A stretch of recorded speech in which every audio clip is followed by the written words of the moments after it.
What's up, guys? We're back again. Stories of the TMJFB, Episode 8, Mikey Stevens.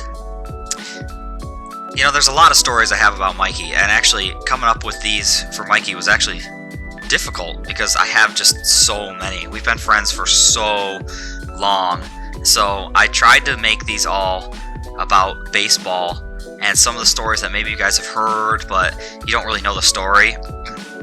And actually, you know what? Something's not right here. I think I gotta change this. Cut this music. Just cut this. You know what I'm thinking? In honor of Mike Stevens, let's watch some fireworks at the same time. If you don't know, Mikey hates fireworks. I don't know why. I really don't. Fireworks are fantastic. So, I want to get into the main story that we always hear about Mikey, and it's always the "I own this guy." You might have heard this. You might have also heard the "he just strikes people out and throws gas" or whatever. But this story is it's short, but it's amazing. So we used to play fall ball, and I think John and Jeff were on that same team too. And Michael Driscoll, well, you might have played with us too. If not, I don't know why you wouldn't have. And so we didn't play, how do I want to say, we weren't that great. I don't know why. I think it was because we had these three guys, Ricky, Martin, and I can't remember all their names. They're all these Ipsy kids that they were good at baseball, but like whether or not they were going to show up was 50-50 at best. And so we usually played games with like 8 guys on our team, and because, you know, Ricky and Logan was the other guy. You know, they were showing up drunk, or they weren't showing up at all, and I don't know what it was with these guys, but so we weren't the greatest team in this fall ball league, you know, playing down a few dudes. And so we used to play this team. It was the Oakland A's, and they were worse than we were, and they had this kind of heftier guy, kind of a big guy. You know, he was probably, I don't know, 6 foot, maybe 240, 250. You know, he had a pretty big gut kind of going on. Seemed like a nice enough guy, but he always pitched for the Oakland A's.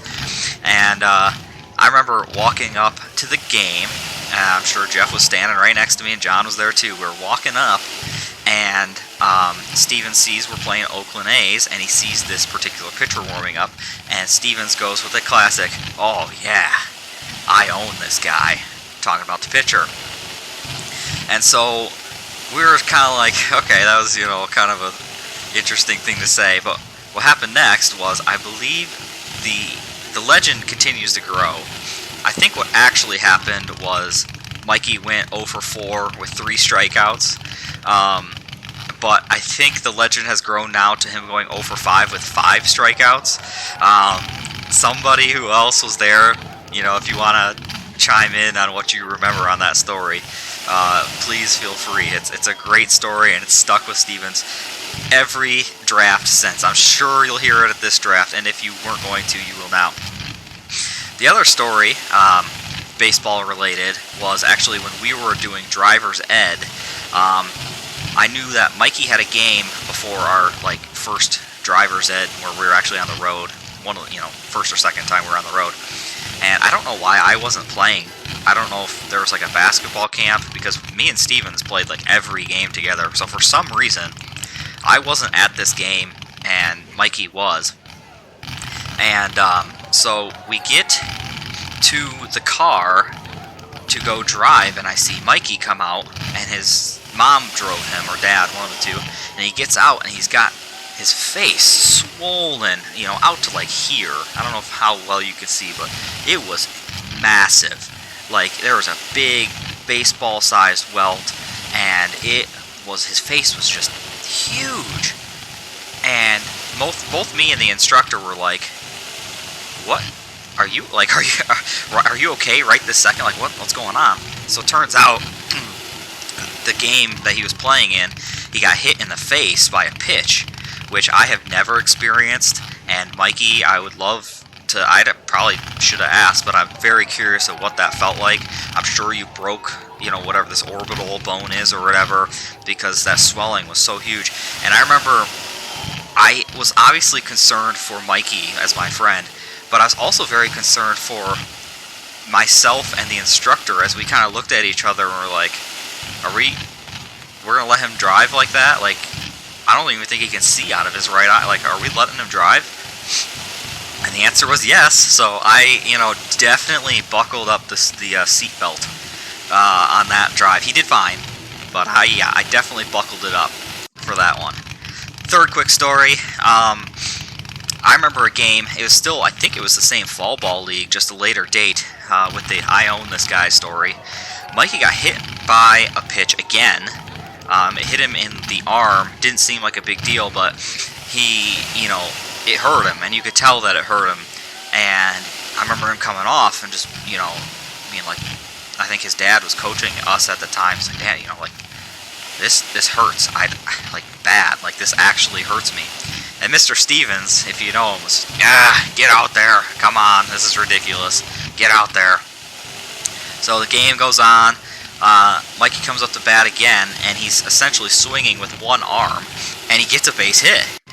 And but then he's like, I have to come out of this game. Like, my arm hurts so ridiculously bad. Turns out his arm was broken, and he got a single and caught with a broken arm. So that was always Mikey's counter to the I own this guy was, hey, I got a single with a broken arm, so shut it. And oddly enough, it's not the only time Mikey broke his arm during a baseball event. As I recall, he was once biking his way to the Old Saline baseball field to watch the home run derby, fell off his bike, broke his arm, and had to go get it fixed. I don't know if you actually saw the derby and then went, or just went afterwards.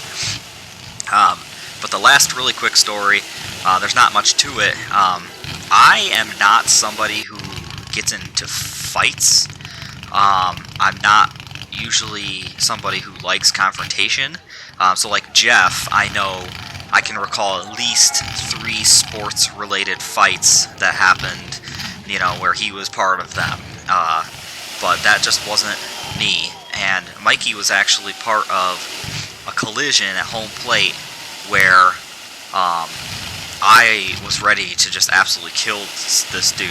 I think it was a younger guy, and he just barreled Stevens, and he was out by a mile, like 5 steps, and he literally just tackled Stevens. Now, I had made the throw from the outfield, assist to me, and so I was pretty far away from it, and it would have gotten absolutely out of control, but the umpire, who does not get enough credit ever, was phenomenal.